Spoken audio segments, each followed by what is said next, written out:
Today I'm going to be showing you how I made this resin dog bone leash holder using the dirty pour technique.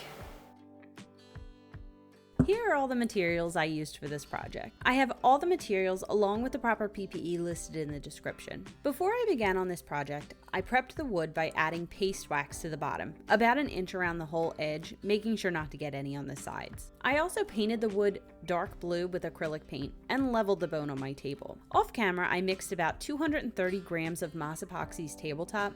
I measure by weight, but this is a 1-to-1 formula if you measure by volume.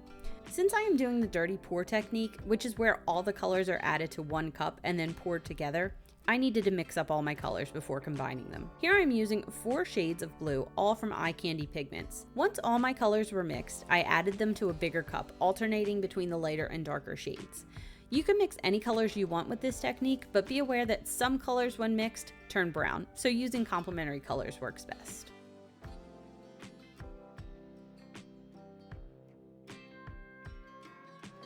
Then it's as simple as pouring and hoping for the best. I use my heat gun to help move the resin around and pop any bubbles. You can also pick it up and move the resin around much like a paint pour, but be aware where your hands are.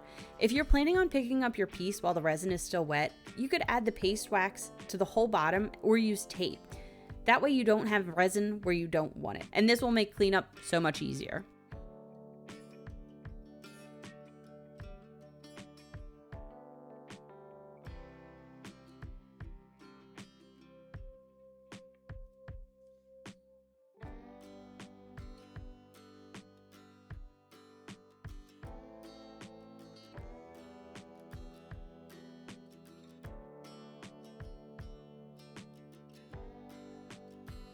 I also used a gloved finger to make sure that the sides of the bone were completely covered before using my torch to pop any more bubbles.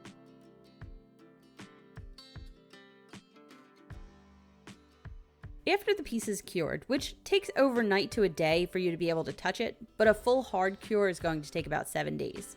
This is when I tackle cleaning up the back. Since I used the paste wax, this process is pretty easy. I heat the drips with a small craft heat gun. I find that I have less risk of burning myself with the smaller one. Once the drips are warm, I use my small scraper to cut the drips off. I usually give the back a quick sand too to clean up any paint and knock down any sharp edges.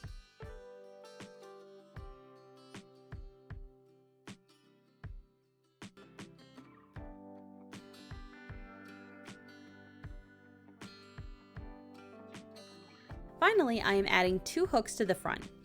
I use some painter's tape so that I can mark the center points and the location of where I want to put the hooks. I leave the tape on while I drill to help prevent any scratches or tear out from drilling through the resin.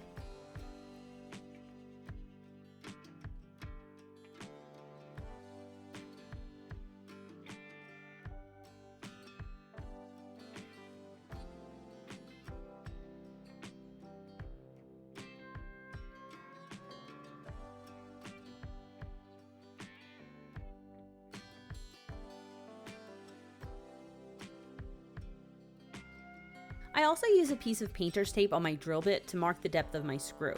This helps me know when to stop drilling.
Once the hooks are attached, I make sure they are secure.